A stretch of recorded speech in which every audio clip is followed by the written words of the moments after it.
네, 오늘 우리에게 주신 하나님의 은혜의 말씀은 이사야서 40장 1절부터 31절까지의 말씀입니다.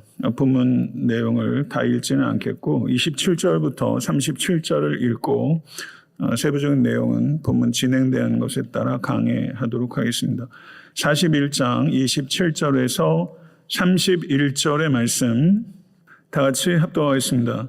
야곱아 어찌하여 내가 말하며 이스라엘아 내가 이르기를 내 길은 여호와께 숨겨졌으며 내 송사는 내 하나님에게서 벗어난다 하느냐.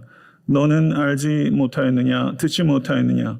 영원하신 하나님 여호와 땅끝까지 창조하신 이는 피곤하지 않으시며 곤비하지 않으시며 명철이 한이 없으시며 피곤한 자에게는 능력을 주시며 무능한 자에게는 힘을 더하시나니 소년이라도 피곤하며 곤비하며 장정이라도 넘어지며 쓰러지되 오직 여호와를 앙망하는 자는 새 힘을 얻으리니 독수리가 날개치며 올라감 같을 것이요 다른 박질하여도 곤비하지 아니하겠고 걸어가도 피곤하지 아니하리로다.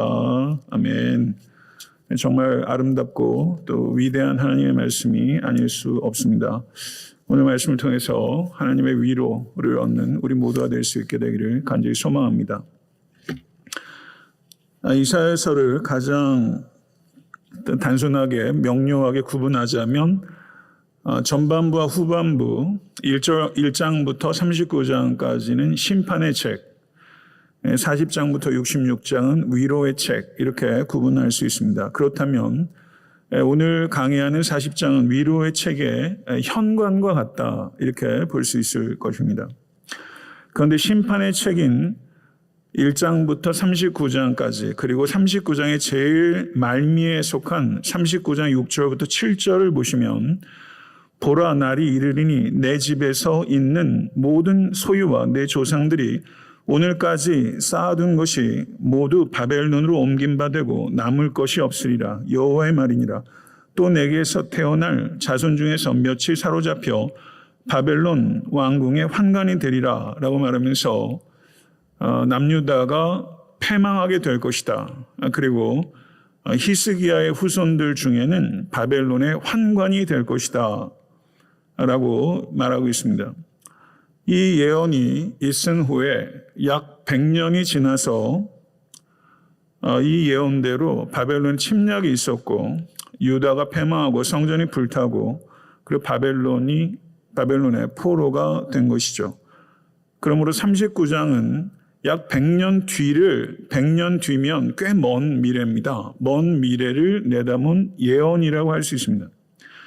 그런데 40장은 돌연히 분위기가 바뀝니다. 바벨론 포로 생활이 이미 끝났고 다시 여호와 하나님의 영광이 시온에 돌아오게 될 것이다 라고 위로하라, 내 백성을 위로하라 라고 말하고 있습니다. 그러므로 39장은 그리고 40장 사이에는 대략적으로 약 160년의 갭이 있는 것입니다. 100년 뒤에 멸망을 내다보고 있는 예언인 39장과 멸망뿐만 아니라 포로기를 끝난 시점에서 주전 약 538년에서 그리고 성전이 건축된 시기까지를 배경으로 한 이 40장부터 55장의 배경은 약 160년이라는 세월이 이 한 장을 사이에 두고 완전히 전환이 일어나고 있는 것이죠. 바벨론 포로 생활은 이스라엘 백성들에게 두 가지 질문을 일으킵니다. 하나님께서 이스라엘을 버리신 것인가? 하나님께서 이스라엘을 구원하실 능력이 없으신가? 이 두 가지 질문을 일으킵니다. 우리도 살아가면서 여러 형태의 고난을 겪으면서 하나님께서 나를 버리신 것인가? 하나님께서 나를 사랑하시는가? 하나님께서는 나를 이 고난 가운데서 건지실 능력이 있으신가? 하는 질문에 불가피하게 부딪힙니다. 이 질문이 이스라엘 백성은 민족적인 패망, 성전의 불탐 상황 속에서 이 두 가지 질문을 물었던 것이고 이에 대한 신앙적 대답을 이사야는 40장부터 주고 있는 것이죠. 100년 뒤에 있을 일들에 대한 신학적 대답을 미리 여기에서 주고 있는 것이다. 이렇게 볼 수 있습니다. 이 두 개의 질문에 대해서 이사야 선지자는 결코 그렇지 않다. 하나님께서는 이스라엘을 버리지 아니하신다. 하나님께서는 이스라엘을 구원하실 능력이 있으시다. 오히려 이스라엘 백성들이 그 거듭되고 더욱더 악화되는 죄로 말미암아 하나님의 징계를 받았지만 하나님께서 그 징계로 말미암아 나라는 패망하고 바벨론의 포로 생활을 하지만 이 바벨론 포로기는 오히려 하나님의 주권과 하나님의 신실하심을 극적으로 드러내는 계기가 될 것이다. 이렇게 말씀하고 계신 것입니다. 이것을 우리의 개인의 신앙에도 적용할 수가 있겠죠. 우리의 고난 가운데서 여전히 하나님께서는 주권을 갖고 계시며 하나님은 우리가 고난 중에 있을 때도 신실하시게 우리를 이끌어 가시는 하나님이시라고 우리의 개인사에도 적용할 수 있는 것입니다. 40장을 구조적으로 이해하면 1절부터 11절은 하나님께서 이스라엘을 구원하실 것이다 라는 약속이며 12절부터 26절은 하나님께서는 그 약속을 지키실 수 있는 능력의 하나님이시며 27절부터 31절은 그러므로 하나님은 구원의 약속을 주실 뿐만 아니라 구원하실 수 있는 능력의 하나님이므로 이스라엘의 패망 포로기를 앞두고 있는 이스라엘 백성이요 부디 믿음으로 현실을 직시하고 인내하며 이겨내라. 이렇게 말씀하고 있는 것입니다. 믿음으로 현실을 인내하고 이겨내라. 이것이 이스라엘 백성들을 향한 하나님의 마음이요. 이것이 현대의 삶을 살아가는 우리를 향한 하나님의 부르심인 줄로 믿습니다. 1절부터 11절은 위로의 책을 시작하는 매우 감동적인 서두입니다. 얼마나 감동적인지 모르겠어요. 저는 여러분과 저의 삶에도 이런 감동이 있기를 원합니다. 교회에도 감동이 있어야 됩니다. 1절과 2절을 보게 되면 너희 하나님이 이르시되 너희는 위로하라. 내 백성을 위로하라. 너희는 예루살렘에 마음에 닿도록 말하여 그것에게 외치라. 그 노역의 때가 끝났고 그 죄악의 사함을 받았느니라. 그의 모든 죄로 말미암아 여호와의 손에서 벌을 배나 받았느니라 할지니라 하시니라. 라고 말하면서 좋은 소식을 전하기 시작합니다. 이 극적 전환이 보이시죠? 위로하라. 내 백성을 위로하라. 라고 두 번이나 말하고 있는 것은 이거는 정말 예상치 못한 극적 전환입니다. 예상치 못한 큰 감동이죠. 39장과 40장은 완전히 뒤집어지는 전환이에요. 역전이 벌어지죠. 저는 이것이 이전에 그러나 이제는 이라고 말하는 사도 바울께서 얘기하는 것처럼 before and after가 이렇게 극명하게 바뀐 것은 예수님을 내가 주와 그리스도로 영접한 순간 우리의 삶에 이런 전환이 일어난 것입니다. 믿으십니까? 이 위로는 하나님께서 내 백성에게 너희 하나님께서 내 백성에게 주시는 위로입니다. 하나님은 너희의 하나님 그리고 너희는 하나님의 백성이다. 이것은 언약의 언어입니다. 출애굽기 6장 7절을 보게 되면 너희를 내 백성으로 삼고 나는 너희의 하나님이 되리니 나는 애굽 사람의 무거운 짐 밑에서 너희를 빼낸 너희의 하나님 여호와인 줄 너희가 알지라. 레위기 26장 12절은 나는 너희 중에 행하여 너희의 하나님이 되고 너희는 내 백성이 될 것이니라. 아멘. 하나님께서 여러분의 하나님 그리고 여러분은 하나님의 백성, 하나님의 자녀인 줄로 믿습니다. 이것이 우리의 정체성입니다. 이것은 언약의 언어예요. 예수 그리스도께서는 새 언약이시고 우리는 언약 공동체입니다. 아브라함과 이삭과 야곱의 하나님께서 이스라엘 조상들과 하신 언약을 잊지 아니하시고 궁극적으로 그들을 구원하시는 신실하신 하나님이시라는 것을 하나님께서는 너희 하나님 내 백성이라는 언어를 통해서 아주 확신 있게 다시 한번 상기시키는 것입니다. 신실하신 하나님은 위로의 하나님이십니다. 이사야서 51장 12절을 보게 되면 너희를 위로하는 자는 곧 나이니라. 51장 19절을 보게 되면 누가 너를 위하여 슬퍼하랴 곧 황폐와 멸망이요 기근과 칼이랴 누가 너를 위로하랴. 이사야서 66장 11절을 보게 되면 너희가 젖을 빠는 것 같이 그 위로하는 품에서 만족하겠고 젖을 넉넉히 빤 것 같이 그 영광의 풍성함으로 말미암아 즐거워하리라. 아멘. 하나님의 위로하시는 품을 경험하고 계십니까? 하나님의 품에서 만족하고 계십니까? 하나님의 품 안에서만 만족하고 싶지 않으십니까? 그러한 위로를 경험하는 모든 권속되실 수 있게 되기를 간절히 축원합니다. 진정한 위로는 하나님 안에 있는 것을 믿습니다. 그리고 하나님의 위로를 진실로 경험하는 성도는 하나님의 위로의 통로와 도구로 삶을 헌신합니다. 여러분, 그런 삶을 살아가야 하지 않겠습니까? 위로하며 살고 계십니까? 그런 것이 우리 여러분들과 저의 관심사입니까? 어떻게 하면 위로하며 살 수 있지?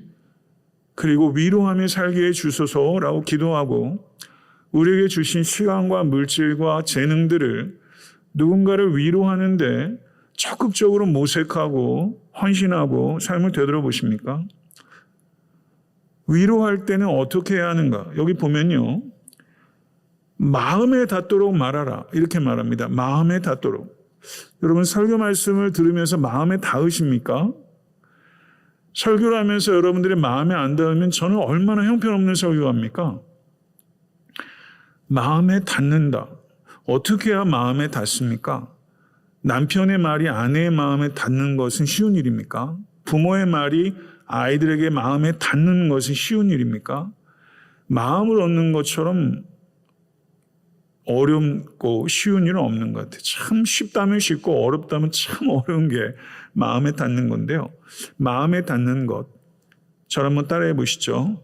다정하고 명확하게. 마음에 닿기 위해서는 이 두 가지 미덕이 결합돼야 돼요. 다정하고 명확하게 전달될 때 마음에 닿아요. 이 두 가지가 결합되는 사람 얼마나 괜찮은 사람입니까? 말을 듣는데 참 따뜻해. 내 말을 듣는데 말이 참 명징해요. 굉장히 예리한 거예요. 따뜻하고 다정하고 명확하게 전달하는 언어의 주인이 되시기를 간절히 바랍니다. 그래서 여러분들께서 마음에 닿는 말의 주인이 되십시오. 마음에 닿는 삶이 되실 수 있게 되기를 소망합니다. 3절에서 5절을 보게 되면 주제는 하나님께서 오신다라는 거예요. 하나님께서는 오시는 하나님이에요. 한번 보겠습니다. 3절에서 5절. 외치는 자의 소리여 이르되 너희는 광야에서 여호와의 길을 예비하라. 사막에서 우리 하나님의 대로를 평탄케 하라. 골짜기마다 도도해지며 산마다 언덕마다 낮아지며 고르지 아니한 것이 평탄하게 되며 험한 곳이 평지가 될 것이요 여호와의 영광이 나타나고 모든 육체가 그것을 함께 보리라. 이는 여호와의 입이 말씀하셨느니라. 아멘. 하나님께서 오신다는 겁니다. 외치는 자의 소리여 여호와의 길을 예비하라. 이 예언의 성취요 세례 요한의 광야에서의 사역이 이 예언의 성취요. 우주와 역사의 주인이신 하나님께서 이 세상에 오십니다. 그때 그 역사와 우주의 주인이신 만왕의 왕께서 오실 때는 어떠한 것들도 그분의 오심을 막을 수 없다는 것입니다. 여기에 보면 광야도 못 막고 사막도 못 막고 골짜기도 못 막고 산도 언덕도 고르지 못한 것도 험한 것도 오시는 하나님을 막을 수 없다. 믿으십니까? 하나님은 오시는 하나님이세요. 역사 가운데 오셨고 여러분의 삶 가운데 오셨어요. 예수님께서 갈릴리 바다 한가운데서 깊은 밤에 앞으로 나아가지 못할 때 산 위에 홀로 기도하신 예수님께서 바다 위를 걸어서 제자들에게 오시는 것은 이 오시는 하나님을 형상적으로 표현한 것입니다. 하나님께서 여러분이 어느 곳에 있든지 언제든지 그곳에 오시는 하나님이시며 그 오시는 하나님을 막을 것은 없습니다. 이 이사야가 예언한 이 오시는 하나님이 역사 가운데 가장 극치적으로 성취된 것이 우리 주 예수 그리스도의 오심입니다. 이 말씀은 예수 그리스도의 초림으로 예수 그리스도의 재림으로 완성되는 것입니다. 믿으십니까? 예수 그리스도께서 이 땅에 오실 때 하나님의 영광이 이 땅에 강력하게 충만하게 임한 것입니다. 하나님의 임재가 있는 곳에 하나님의 영광이 있습니다. 말씀이 육신이 되어 우리 가운데 거하시며 우리가 그의 영광을 보니 아버지의 독생자의 영광이요 은혜와 진리가 충만하더라. 사랑하는 성도 여러분, 하나님의 영광이 여러분과 저의 목적이 되어야 되기를 간절히 소망합니다. 애타한테 섬기는 교회의 목적은 오직 하나님의 영광입니다. 그러한 삶을 살아가시길 진실로 갈망하실 수 있게 되기를 간절히 축원합니다. 우리가 정말로 구해야 되는 것은 엄밀하게 말하면 승리가 아니라 영광입니다. 영광을 구하는 것이 곧 승리인 것입니다.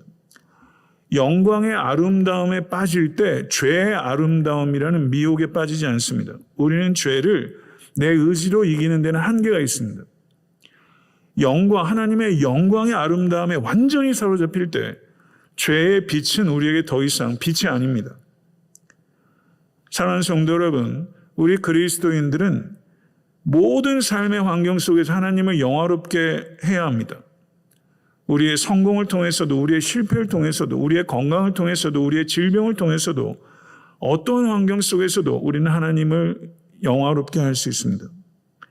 특별히 삶의 실패와 질병과 어려움 속에서도 오직 하나님 한 분만으로 만족할 때 하나님께서는 크게 영광 받으신다는 것을 기억하실 수 있는 우리 모두가 될 수 있게 되 간절히 축원합니다. 매일 매 순간 나는 하나님의 영광을 전시한다. 여러분, 미술 좋아하세요? 저는 미술에 대해서 아는 게 거의 없는 사람이지만 그래도 분주한 삶을 살면서 미술관 가서 한번 이렇게 둘러보고 이해도 안 되지만 그림 앞에 한번 서보고 하는 게 그렇게 저한테 힐링이 되더라고요. 가만히 그냥 그림 앞에 앉아 있기도 하고, 좋아하는 화가 특별 전시회에 있으면 청년 때도 좀 즐겨가려고 하고, 그리고 화보집도 좀 사고 미술사도 좀 관심도 가져보고 그랬는데 욕심대로 잘 안 돼요. 우리는 평범한 사람이라 우리가 뭘 전시하겠어요? 여러분 전시할 게 뭐 있으세요? 여러분 전시할 만한 그림이 있으세요? 글이 있으세요? 그런데 우리에게는 정말 전시할 게 있어요. 그건 하나님의 영광을 전시하는 겁니다. 이건 그림과 비할 바가 아니라 정말 과장이 아니라 여러분과 저는 전시하는 아티스트인데 우리는 하나님의 영광을 전시한다. 매일 매 순간 하나님의 영광을 전시한다. 전시회를 앞두고서 분주하게 오가면서 전시회를 준비하는 사람처럼 우리가 이 땅의 모든 소풍을 마치고 하나님을 대면하게 될 때 우리의 전시장이 완성이 되는 거죠. 그래서 죽음은 인생의 끝이 아니라 인생의 완성입니다. 그래서 여러분과 제가 삶 전체를 하나님의 영광의 전시장으로 만든다. 특별히 결혼 관계가 그런 특별 전시장이다. 제가 늘 그런 이야기를 하는데요. 사랑하는 성도 여러분, 하나님의 영광을 전시한다. 매일매일을. 그렇게 하실 수 있는 여러분과 제가 될 수 간절히 축원합니다. 얼마나 멋집니까? 6절에서 8절을 보십시오. 인간은 빨리 자라고 빨리 시드는 풀과 들의 꽃과 같다. 풀, 꽃, 참 얼마나 빨리 쇠약해지고 쇠잔해지는지요. 인간은 그런 풀과 꽃과 같다. 그렇죠? 그런 풀과 꽃과 같은 인간을 의지하고 풀과 꽃과 같은 인간을 두려워하는 것. 이거 얼마나 딱한 노릇입니까? 너무나 어리석은 거죠. 사랑하는 성도면 그렇게 하지 말라는 것입니다. 여기 보게 되면 6절에서 8절 보십시오. 말하는 자의 소리여 외치라. 대답하되 내가 무엇이라 외치리까 하니 이르되 모든 육체는 풀이요 그의 모든 아름다움은 들의 꽃과 같으니 푸른 마루 꽃이 시듬은 여호와의 기운이 그 위에 붐이라. 이 백성은 실로 풀이로다. 푸른 마루 꽃은 시드나 우리의 하나님의 말씀은 영원히 서리라. 아멘. 믿으십니까? 하나님의 말씀만이 영원히 섭니다. 인간은 스스로를 구원할 수 없습니다. 풀과 꽃이기 때문에. 그렇기 때문에 다른 인간이 우리를 구원해 줄 수도 없습니다. 오직 하나님만이 우리를 구원하시며 구원의 말씀은 오직 성경 말씀입니다.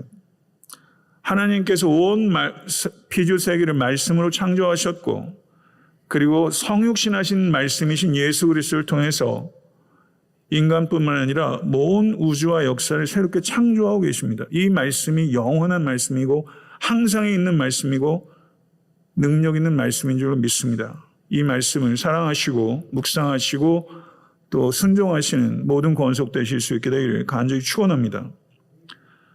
9절에서 11절을 보게 되면 하나님께서 하실 일에 대해서 구체적으로 전합니다. 아름다운 소식을 시온에 전하는 자요, 너는 높은 산에 오르라.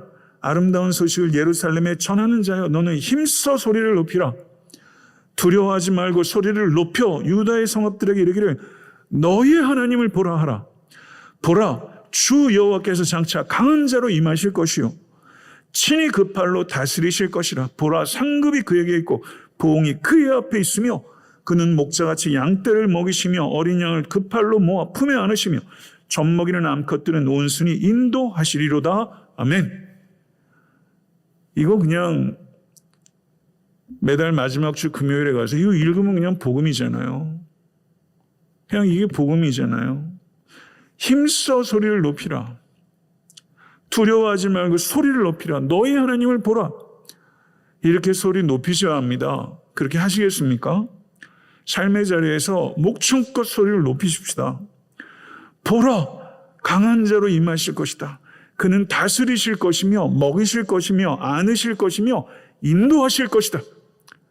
하나님께서 주어로 나오는 동사들을 보세요. 하나님께서 이렇게 여러분들을 대하고 계세요. 믿으십니까?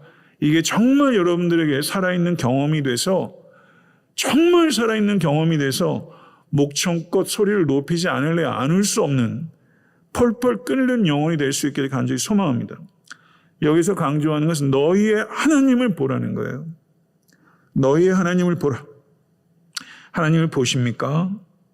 하나님 보고 계십니까? 역사 안에서 육신을 입으시고 예수 그리스도께서 이 땅에 임하셨습니다. 하나님께서는 친히 그 팔로, 성경에는 여호와 하나님, 여호와의 팔, 여호와의 손, 이런 은유가 굉장히 많이 나와요. 하나님은 그 팔로 다스리시고 그 팔로 안으십니다. 근데 이 여호와의 팔은 이중적 성격이 있어요. 하나님을 거역하는 자에게 여호와 하나님의 팔은 심판의 팔이 될 것이며 하나님을 앙모하는 자에게 여호와의 팔은 구원의 팔이 되는 것입니다. 그 팔로 먹이시고 안으시고 인도하십니다. 할렐루야. 믿으십니까? 먹이시고 안으시고 인도하시는 하나님. 이 하나님 경험하실 수 있게 간절히 축원합니다. 12절부터 26절은 약속을 지키실 수 있는 능력의 하나님이심을 나타냅니다. 비교할 수 없는 하나님이시다. 성경 그 찬송에도 There is none like you 뭐 이런 찬양도 있잖아요. 주와 같으신 이는 없습니다.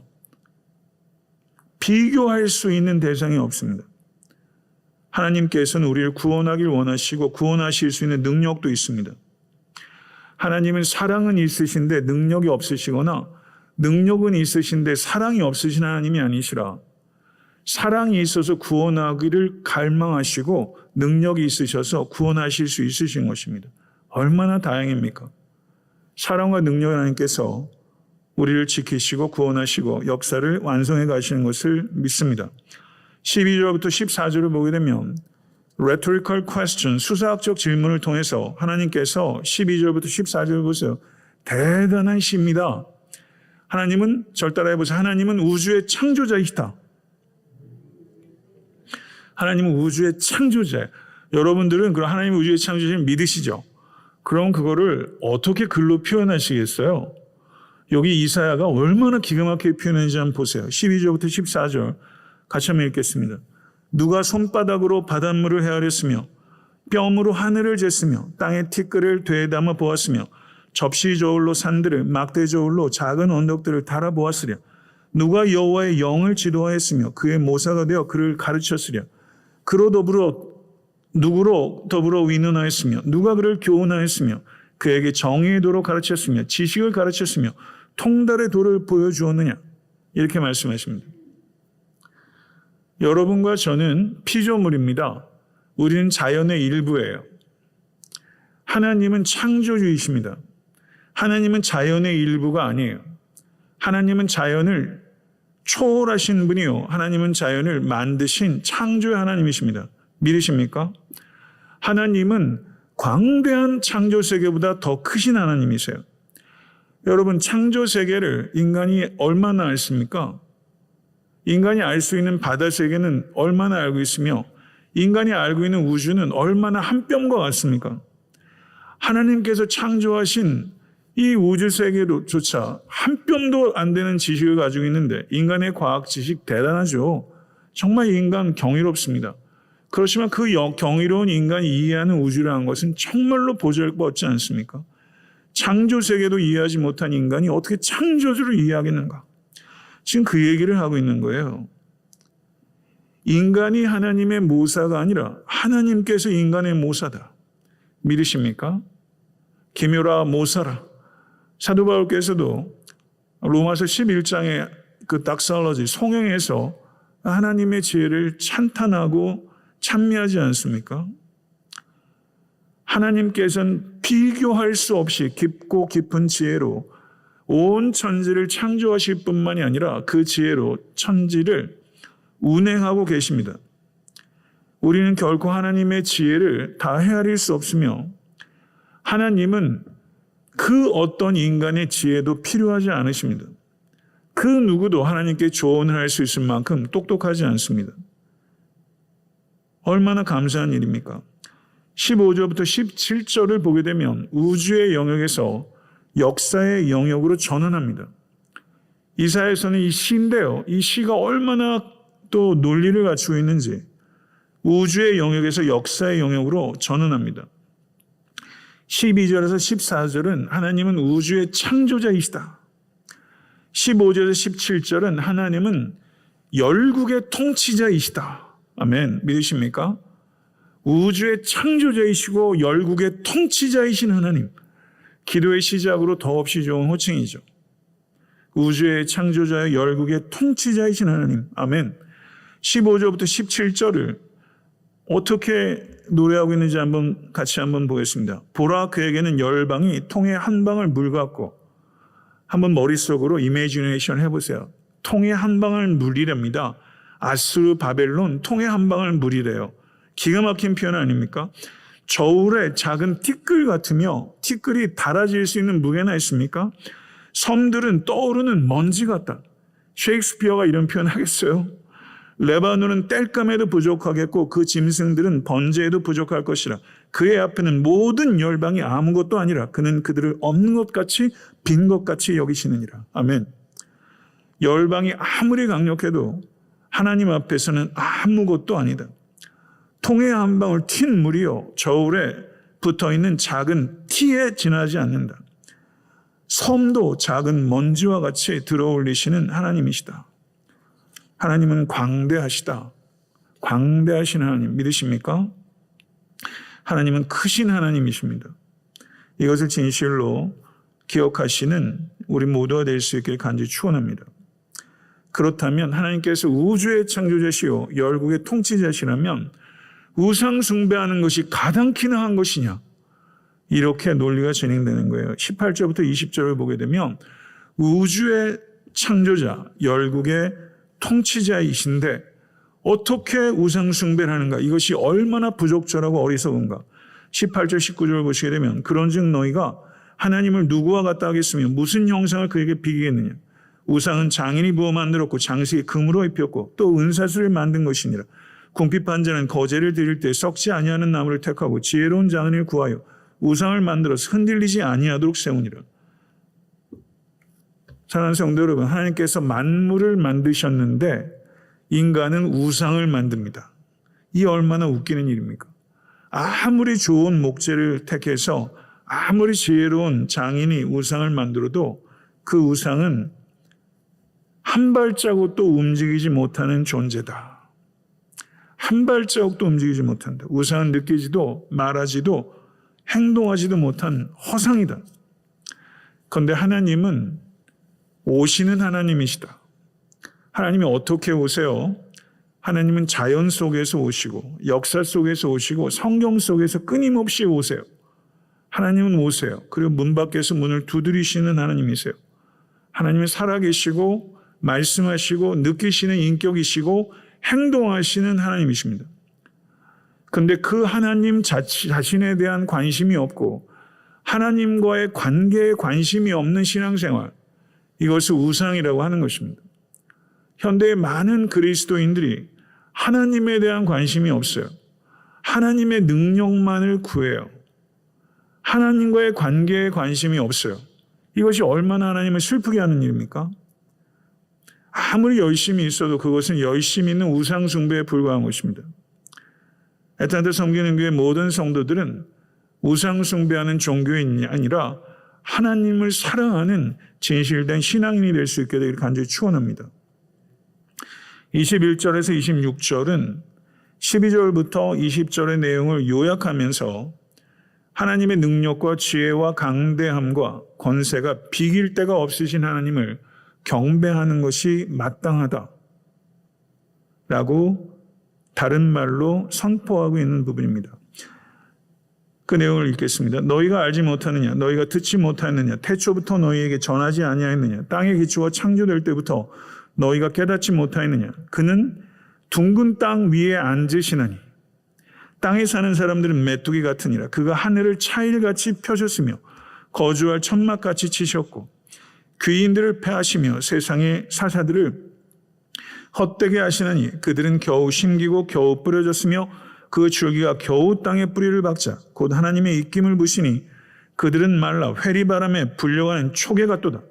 거룩하신 이가 이르시되 그런즉 너희가 나를 누구에게 비기며 나를 그와 동등하게 하겠느냐 하시느니라. 너희가 눈을 높이 들어 누가 이 모든 것을 창조하였나 보라. 주께서는 수요대로 만상을 이끌어내시고 그들의 모든 이름을 부르시나니 그의 권세가 크고 그의 능력이 강함으로 하나도 빠짐이 없느니라. 아멘. 우주와 역사에 대한 하나님의 초월적인 주권을 강조하고 찬양하고 있습니다. 하나님은 거룩하신 하나님, 어떤 존재와도 동등하지 않으신 하나님, 비교할 수 없이 거룩하신 하나님, 도덕적으로 완전하신 하나님이십니다. 이 하나님은 둥근 땅, 지구 위에 앉으신 하나님, 만물을 초월해서 다스리시는 하나님이십니다. 귀인과 사사들, 같은 땅의 통치자, 미국 대통령이든 중국의 시진핑이든 러시아의 푸틴이든 역사상 명멸해간 대제국의 수많은 통치자들, 그들은 싹만 텄을 뿐 제대로 뿌리를 내리지 못한 씨앗에 불과하다. 하나님께서 훅 부시면 시들어버리는 지푸라기와 같다. 바람에 날아갈 뿐이다. 심지어 하늘에 위용 있는 별들도 장군의 호령이 움직이는 군대요 주인의 말에 순종하는 하인에 불과하다. 하늘의 별들을 오늘 집에 가시면서 한번 보세요. 주인의 말에 순종하는 하인이다.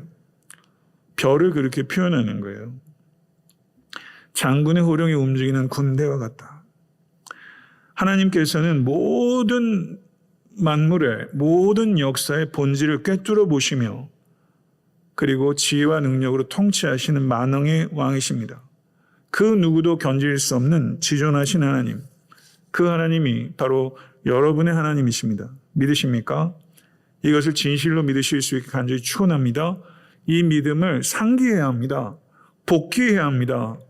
망각하지 않아야 합니다.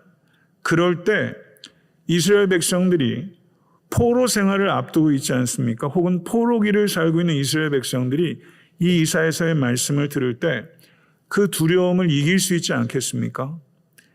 이 믿음을 가지고 그 두려움을 이기고 낙심하지 말고 소망을 붙들고 여호와 하나님만을 앙망하라 라고 하나님은 이렇게 권면하고 계신 게 27절부터 31절이에요. 다시 한번 읽겠습니다. 야곱아 어찌하여 내가 말하며 이스라엘아 내가 이르기를 내 길은 여호와께 숨겨졌으며 내 송사는 내 하나님에게서 벗어난다 하느냐. 너는 알지 못하였느냐 듣지 못하였느냐. 영원하신 하나님 여호와 땅끝까지 창조하신 이는 피곤하지 않으시며 곤비하지 않으시며 명철이 한이 없으시며 피곤한 자에게는 능력을 주시며 무능한 자에게는 힘을 더하시나니 소년이라도 피곤하며 곤비하며 장정이라도 넘어지며 쓰러지되 오직 여호와를 앙망하는 자는 새 힘을 얻으리니 독수리가 날개치며 올라감 같을 것이요 다른 박질하여도 곤비하지 아니하겠고 걸어가도 피곤하지 아니하리로다. 아멘. 이스라엘 백성들 중에 패망을 앞둔 586년 주전 그 어간에 살았던 이스라엘 백성들은 이 예언의 말씀을 어떻게 받았을까요? 만약에 여러분들이 패망 직전에 둔 만국의 그 백성이라 한번 생각해 보세요. 이 말씀을 들을 때 여러분 어떻게 이 말씀을 삶에 적용하실 수 있었겠습니까? 한번 그 시대 이스라엘 백성으로 한번 이렇게 자기를 한번 대입해서 한번 보세요. 하나님께서 나를 잊어버리셨다. 하나님께서 나에게 관심도 없으시다. 라고 생각하는 사람들이 있을 겁니다. 하나님은 나를 완전히 잊어버리셨다. 나에게 관심이 없다. 우리가 신앙생활에서 이렇게 불평할 때가 있지 않습니까? 그렇지 않다는 것입니다. 불평하지 말고 의심하지 말라. 눈에 보이는 모든 것들을 창조하신 배후에 계신 하나님을 보라. 그분은 피곤하지도 않고 지치시는 법도 없으시며 하나님의 계획을 미루시거나 포기하지 아니하시는 하나님. 그렇게 이야기하고 있지 않습니까? 우리는 시간에 속해 있지만 하나님은 시간을 만드시는 하나님. 하나님은 영원을 다스리시는 하나님. 그 하나님의 명철을 우리가 다 이해할 수도 없고 헤아릴 수도 없다는 것이죠. 그 하나님의 속성 가운데 하나는 하나님께서 주시는 하나님이시라는 거예요. 주시는 하나님. 이 하나님의 주심은 하나님의 어떤 기분에 따라 이루어지는 역사가 아니라 하나님의 확고부동한 속성이에요. 하나님은 주시는 하나님이세요. 믿으십니까? 아멘. 하나님은 주시는 하나님. 피곤한 자에게 능력을 주시며 무능한 자에게 힘을 주시는 하나님. 믿으십니까? 삶의 압박들이 많이 있지 않으십니까? 여태까지 이민자로 살아오시면서 유학생으로 청년으로 요즘 청년들은 뭐 얼마나 또 대한민국의 청년들 굉장히 어려운 시기를 살고 있잖아요. 삶의 압박으로부터 자유로운 인생이 어디 있습니까? 그런데 그 압박들로 인해서 힘이 소진될 대로 소진되었을 때 하나님께서 능력을 주시며 힘이 없는 자에게 힘을 더하신다고 약속하셨습니다. 소년과 장정 한참 때입니다. 그렇죠? 한참 때 마치 이 사람들은 올림픽에 출전할 수 있는 대표 선수와 같은 인생에서 최고로 육체적 활력이 왕성할 때. 그런데 그것을 타고난 힘이라고 할 수 있습니다. 타고난 힘을 의지할 때는 한계에 부딪힙니다. 그런데 오직 여호와를 앙망한 자에게는 하나님께서 새 힘을 주신다고 약속하셨습니다. 우리에게는 주시는 힘은 타고난 용력이 아니라 하나님께서 주시는 새 힘입니다. 선천적이고 자연적인 힘이 아니라 하나님께서 주시는 은혜의 힘입니다. 이것은 근원이 다른 힘이에요. 하나님께서 여호와를 앙망하는 자에게 주시는 힘이고 이 힘은 지속적으로 주시는 힘입니다. 여호와를 앙망하실 수 있게 간절히 축원합니다. 여호와를 앙망하는 것은 여호와를 기다리고 여호와를 의지하는 것입니다. 여호와를 기다리고 여호와를 의지하는 것, 여호와를 앙망하는 거예요. 하루를 살면서 오늘 하루를 내가 얼마나 여호와를 앙망했는가 하는 것이 하루를 되돌아보는 기준이 되면 좋겠습니다. 여호와를 앙망할 때 땅에 처박히는 성도는 없습니다. 여호와를 앙망할 때 날개가 펴지고 어느 순간 은혜의 바람에 몸을 싣게 되고 창공으로 차고 올라가는 것을 우리는 경험할 수 있게 되는 것입니다. 이것을 진실로 믿으실 수 간절히 축원합니다. 말씀을 맺겠습니다. 하나님께서는 언약 백성을 결코 버리지 아니하시는 신실하신 하나님이십니다. 이것을 반드시 경험하게 될 줄로 믿습니다. 하나님은 언약을 결코 잊지 아니하시고 궁극적인 선으로 구원을 베푸시는 하나님이십니다. 하나님께서는 그의 백성을 위로하시고 우리들을 위로하시며 또한 우리가 하나님의 위로받은 자로서 위로하는데 우리의 삶을 사용하시기를 원하십니다.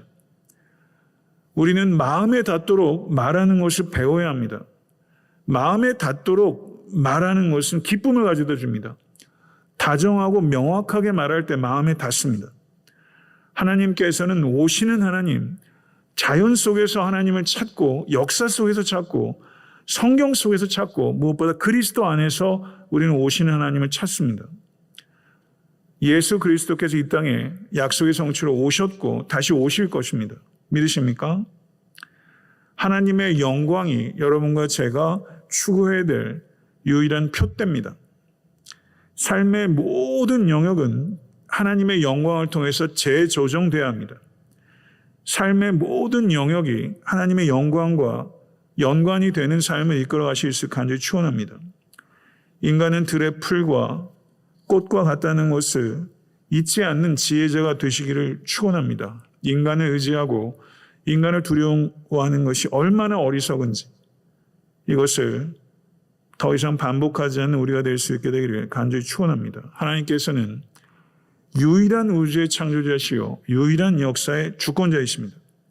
하나님께서는 모든 우주보다 모든 열방보다 광대하신 하나님, 그 하나님이 바로 우리의 하나님이십니다. 그러므로 우상을 섬기는 어리석음을 범해서는 안 될 것입니다.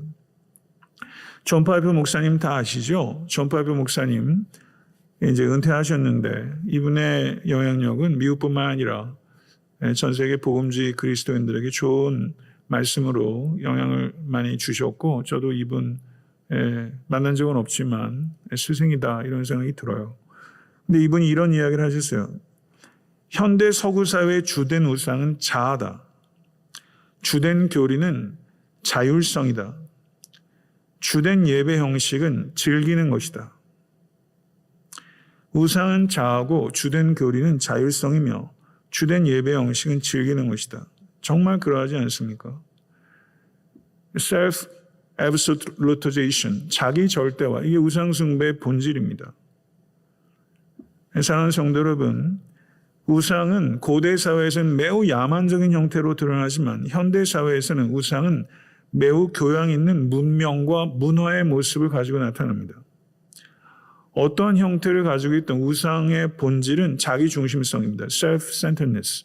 자기중심성이 우상숭배의 본질이라는 것을 기억하시며 자기 부인에 성공하는 것이 인생의 진정한 성공이라는 것을 기억하신 우리 모두가 될 수 있기를 간절히 축원합니다. 여호와를 앙망하시는 우리가 되십시다. 그래서 우리는 오직 위로부터 부어주신 새 힘으로 걷고 다름질하고 그리고 날아오르는 삶을 살아가는 모든 권속 되실 수 있게 되기를 주님의 이름으로 간절히 축복합니다. 세차게 날아오르십시오.